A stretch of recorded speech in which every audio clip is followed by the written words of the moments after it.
Hello students.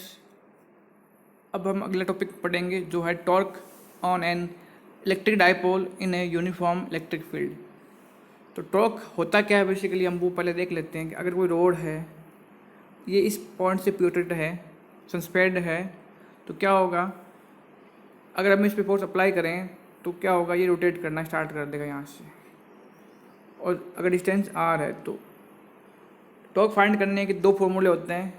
एक तो होता है वेक्टर फॉर्म में आर क्रॉस एफ, और एक होता है tau equal to R sine theta into F. और एक होता है, हम बात करें तो tau equal to force into perpendicular distance. ये तीन फॉर्मूले हमें हेल्प करेंगे यहाँ पे टॉर्क फाइंड करने में। तो ध्यान रखने वाली बात यहाँ पे है कि टॉर्क कब प्रोड्यूस होगा, जब फोर्स हो और वो फोर्स किसी डिस्टेंस आर पे अप्लाई हो। आर से उस जहाँ से वो सस्पेंड है या फिर वो जहाँ प्यूटेड है उससे आर डिस्टेंस पे अप्लाई हो कुछ फोर्स, तो वहाँ पे वो टॉर्क प्रोड्यूस करेगा। तो हमने यहाँ पे मान लिया कि डाइपोल, इलेक्ट्रिक डाइपोल, डाइपोल में एक पॉजिटिव चार्ज होगा और एक नेगेटिव चार्ज होगा, अमाउंट सेम होगा और उन पे कुछ डिस्टेंस होगी 12 जो हमने पहले डिस्कस किया था। और हमने यहाँ पे एक कंडीशन ली थीटा। देखो अब ये इलेक्ट्रिक फील्ड है, यूनिफॉर्म है, तो इस फोर्स पे जो फोर्स होगा वो हम जानते हैं एफ ई इक्वल टू क्या होता है, एफ अपॉन क्यू होता है। तो एफ इक्वल टू क्या होगा, क्यू ई होगा। तो एफ इक्वल टू क्या होगा हमारे पास, एफ इक्वल टू होगा क्यू ई। अब ये चार्ज कैसा है, पॉजिटिव है, तो ये अगर हम वेक्टर फॉर्म में लिखेंगे तो क्या होगा, ऐसा हो जाएगा प्लस क्यू ई वेक्टर। इसका मतलब ये हुआ कि जिस तरफ फोर्स अप्लाई होता है, तो जिस तरफ इलेक्ट्रिक फील्ड है उसी तरफ फोर्स अप्लाई होगा इस चार्ज पे। और माइनस क्यू ई पे क्या होगा, माइनस वेक्टर लगा दिया। तो अब ये जो माइनस है इसका मतलब ये हुआ कि जो इलेक्ट्रिक फील्ड के अपोजिट डायरेक्शन में माइनस क्यू पे फोर्स अप्लाई होगा। तो ये जो दिखाया गया यहाँ पे,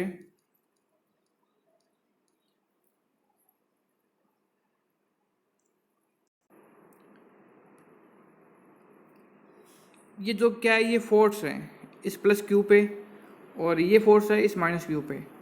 अब देखो यहाँ पे क्या हो रहा है कि दोनों चार्ज पे फोर्स का अमाउंट सेम है लेकिन डायरेक्शन अपोजिट है, तो नेट फोर्स क्या होगा, जीरो होगा।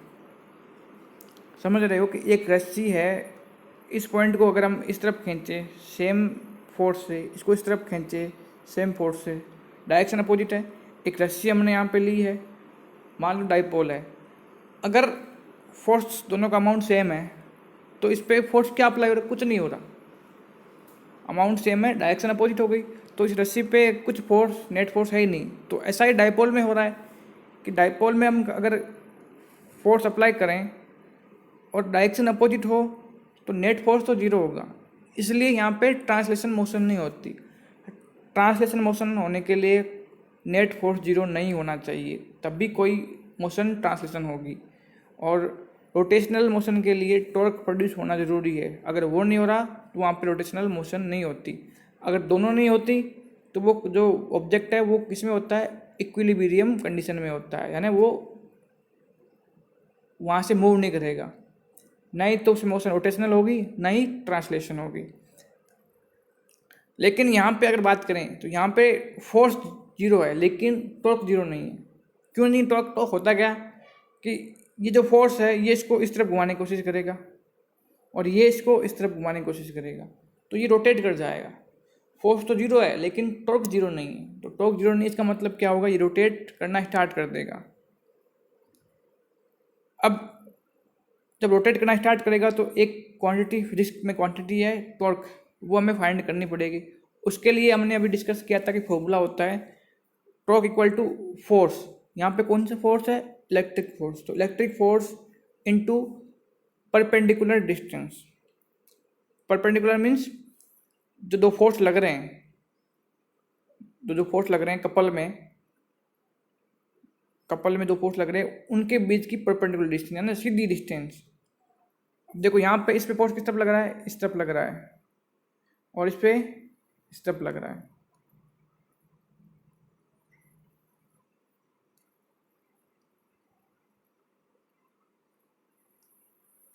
इस पे किस तरफ लग रहा है, इस तरफ लग रहा है, और इस पे इस तरफ लग रहा है।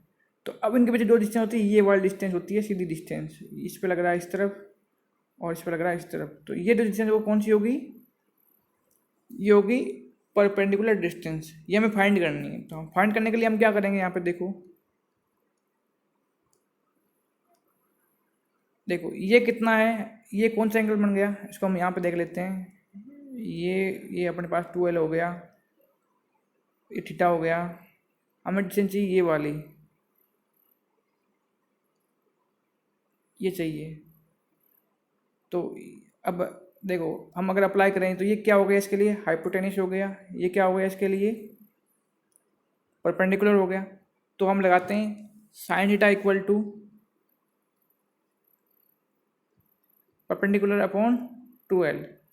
तो परपेंडिकुलर इक्वल टू क्या हो जाएगा, 2L साइन थीटा, यानी जो परपेंडिकुलर है उसकी लेंथ कितनी हुई, 2L साइन थीटा, और वही दो फोर्स के बीच में परपेंडिकुलर डिस्टेंस होगी। तो इसका मतलब ये हुआ फोर्स कितना है, फोर्स कितना है, फोर्स है QE। फोर्स कितना है, QE। और जो डिस्टेंस है कौन सी, परपेंडिकुलर डिस्टेंस, वो कितनी हो गई, 2L साइन थीटा। अगर हम इस फॉर्मूले में अप्लाई करें तो टॉर्क इक्वल टू क्या हो जाएगा, QE 2L साइन थीटा। और हम जानते हैं कि 2L Q क्या होता है, इक्वल टू P यानी डाइपोल मोमेंट, जो हमने पहले डिस्कस किया था इससे पहले क्लास में। तो फिर क्या बचता है, 2L Q हो गया P, और E हो गया, और साइन थीटा वापस उसी फॉर्म में आ गया। अब हम जानते हैं कि टॉर्क को हम अगर वेक्टर फॉर्म में लिखें तो हम क्या लिखते हैं, torque equal to PE, P यहाँ पे वेक्टर क्वांटिटी, E यहाँ पे वेक्टर क्वांटिटी। तो ये हो जाएगा वेक्टर क्वांटिटी में क्या हो जाएगा, P क्रॉस E हो जाएगा। Tau vector equal to P vector cross E vector होगा। ये वेक्टर फॉर्म में होगा torque in electric dipole in a uniform electric field. तो ये हो गया वेक्टर फॉर्म में। Direction of torque is perpendicular to the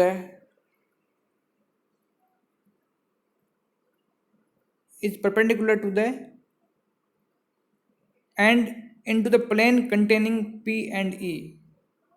ये टॉर्क है वो P और E के परपेंडिकुलर प्लेन में होगा। मतलब अगर ये आप 3D में देख लो, अगर x एक्सिस में E है और y एक्सिस में P है, तो z एक्सिस में क्या होगा, टॉर्क होगा। तो ये 3D की बात करें हम तो ऐसा ही हो रहा है कि ये दोनों जो P और E के परपेंडिकुलर में क्या होता है, टॉर्क होता है। अब देख लो, ये रहा P और E, ये कोई एंगल थीटा है, तो टॉर्क क्या होगा, नीचे होगा या ऊपर होगा, जेड एक्सिस में होगा। नेगेटिव पॉजिटिव डायरेक्शन हम राइट हैंड थंब रूल से फाइंड कर लेते हैं। अब यहाँ पे तीन केस हैं। तीन केस कौन से होंगे, थीटा है तो 0 डिग्री पे, ठीक 90 डिग्री पे, और थीटा 180 डिग्री पे। तो क्या कंडीशन हो सकती है, हम इस फॉर्मूले में पुट करेंगे और जो कंडीशन आएगी वो देख लेते हैं। पहले देखो, if theta equal to 0, theta equal to 0 इस फॉर्मूले रखो, देखें तो साइन थीटा कितना होता है, 0। जब साइन थीटा 0 इसका मतलब टॉर्क 0 हो गया। If theta equal to 90 degree then sine theta +1 maximum होता है। तो +1 हो गया, इसका मतलब टॉर्क इक्वल टू क्या हो जाएगा, QE हो जाएगा, सॉरी PE हो जाएगा, और ये PE क्या होगा, मैक्सिमम होगा। If theta equal to 180 degree then torque again 0, torque again 0 होगा। अब यहाँ पे देखने वाली बात यहाँ पे है कि आपसे क्वेश्चन ये है कि किस कंडीशन में, ये जो तीन कंडीशन दे रखी है यहाँ पे, इसमें से कौन सी कंडीशन स्टेबल इक्विलिब्रियम है, कौन सी अनस्टेबल इक्विलिब्रियम में है, ये आपको फाइंड करना है और मुझे बताना है कि किस कंडीशन में ये हमेशा स्टेबल रहेगा और अनस्टेबल इक्विलिब्रियम कब होगा। यहाँ पे इसको थोड़ा सा मैं हिंट देता हूँ। यहाँ पे आपको तीनों कंडीशन रखनी है और तीनों कंडीशन पे देखना है कि अगर उसको डायपोल को अगर थोड़ा सा हमने मूवमेंट किया थोड़ा सा भी, तो वापस उस कंडीशन में आता है, तो वो स्टेबल इक्विलिब्रियम में। अगर हमने इसको थोड़ा सा मूव किया और वापस उस कंडीशन में नहीं आ पाता, तो वो कौन सी होती है, अनस्टेबल इक्विलिब्रियम होती है। तो आप मुझे बताओगे कि इन तीन केस में कौन सी स्टेबल कंडीशन होगी और कौन सी अनस्टेबल कंडीशन होगी। फिर अगले एक वीडियो में हम देखेंगे, अगर आप कर पाते हो तो अच्छी बात है, वरना अगले वीडियो में हम देखेंगे भी कब स्टेबल होगा कब अनस्टेबल होगा।